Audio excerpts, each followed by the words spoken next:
બોટાદ જિલ્લા ભારતીય મજદૂર સંઘ દ્વારા 17 ઓગસ્ટના રોજ વિવિધ પડતર માંગણીઓને લઈને રેલી, ધરણા અને આવેદનપત્રનો કાર્યક્રમ યોજાયો હતો. આ કાર્યક્રમ માત્ર આંગણવાડી, આશા વર્કર, મધ્યાહન ભોજન, નગરપાલિકા, એસટી કે પાણી પુરવઠા બોર્ડના કર્મચારીઓ પૂરતું મર્યાદિત ન હોવાનું સંગઠને જણાવ્યું હતું. ખાનગી ક્ષેત્રમાં કારખાના, ઉદ્યોગ અને ફેક્ટરીમાં કામ કરતા કાયમી, રોજમદાર તેમજ કોન્ટ્રાક્ટ પ્રથાથી જોડાયેલા કામદારોના પ્રશ્નો પણ આવેદનમાં રજૂ કરાયા હતા. આ ઉપરાંત બાંધકામ ક્ષેત્રના કડિયા મજૂરો, ખેત મજૂરો સહિતના અસંગઠિત શ્રમિકોના પ્રશ્નો અને ઈપીએફ યોજના હેઠળ પેન્શન મેળવતા પેન્શનરોના પેન્શનમાં વધારો કરવાની માંગ પણ રજૂ કરાઈ હતી. બોટાદ જિલ્લા કલેક્ટર કચેરી ખાતે યોજાયેલ કાર્યક્રમમાં ભારતીય મજદૂર સંઘ ગુજરાત પ્રદેશના ઉપાધ્યક્ષ રાજેન્દ્રસિંહ બી ચુડાસમા, જિલ્લા પ્રમુખ રાજુભાઈ ડેરૈયા, મહામંત્રી દીક્ષિતભાઈ અગ્રાવત, ઉપાધ્યક્ષ ડીવી ખાચર તેમજ નગરપાલિકા સંગઠનના ઉદયભાઈ ખાચર સહિતના આગેવાનો ઉપસ્થિત રહ્યા હતા.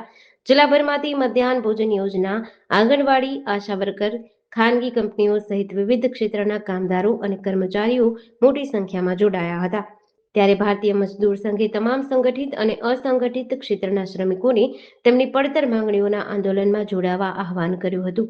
હું રાજેન્દ્રસિંહ બી ચુડાસમા, ગુજરાત પ્રદેશ ભારતીય મજદૂર સંઘ પ્રદેશ ઉપાધ્યક્ષ, મીડિયા ઇન્ચાર્જ બોટાદ જિલ્લાના પ્રભારીની જવાબદારી છે. ત્યારે બિલકુલ આપ જોઈ રહ્યા છો કે મારી બાજુમાં રાજુભાઈ ડેરૈયા, ભારતીય મજદૂર સંઘ જિલ્લા પ્રમુખ શ્રી અને મહામંત્રી શ્રી ભથવારભાઈ, ઉદયભાઈ અને એમના નેતૃત્વમાં ભારતીય મજદૂર સંઘના બોટાદ જિલ્લાના 12 યુનિયનો સાથે આજે પ્રદેશ ભારતીય મજદૂર સંઘે એક આહવાન કર્યું હતું. 17 તારીખે દેશવ્યાપી કાર્યક્રમ અંતર્ગત દેશવ્યાપી કાર્યક્રમ શું કામ કે શોષિત, પીડિત, વંચિત શ્રમિકોનો અવાજ અને એની વેદનાઓ બુલંદ થઈ છે.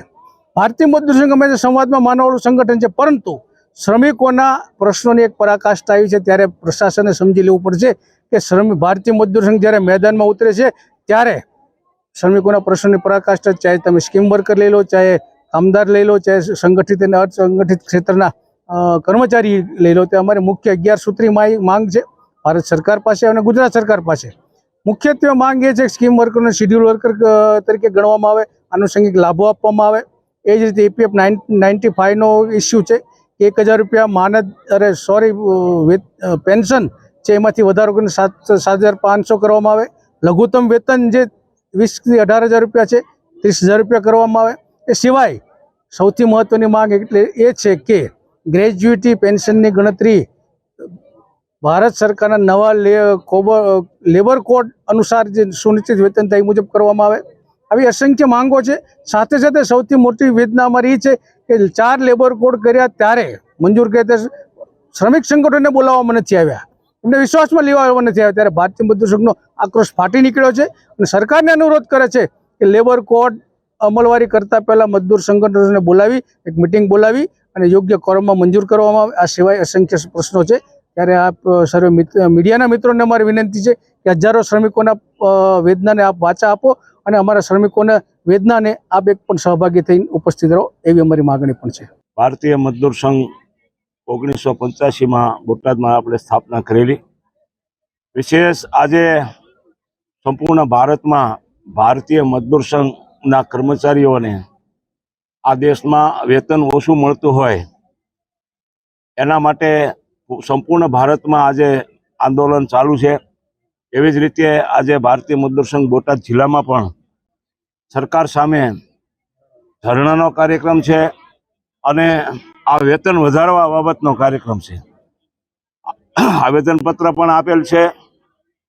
બીજું, કર્મચારીઓનું જાહેર શોષણ થઈ રહેલું છે. કોન્ટ્રાક્ટ પ્રથા નાબૂદ કરવા માટે મધ્યાહન ભોજન અને આંગણવાડીના કર્મચારીઓ પાસે અનેક પ્રકારના કામો લેવાતા હોવા છતાં પૂરું વેતન નહીં મળતું હોય.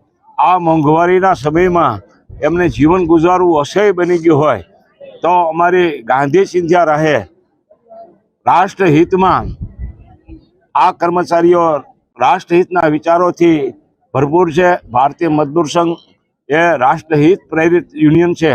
માટે રાષ્ટ્રહિતને ધ્યાનમાં રાખી આ અમારી માગણી એ છે કે આ કર્મચારીઓને સંપૂર્ણ ન્યાય મળે અને વેતન વધારો થાય, કોન્ટ્રાક્ટ પ્રથા નાબૂદ થાય અને શોષણ મુક્ત બોટાદ જિલ્લો બને, સમગ્ર ભારત શોષણ મુક્ત બને, એવી અમારી માંગણી છે. ભારત માતા કી જય. GDC ન્યૂઝ સાથે ચિંતન વાગડિયા, બોટાદ.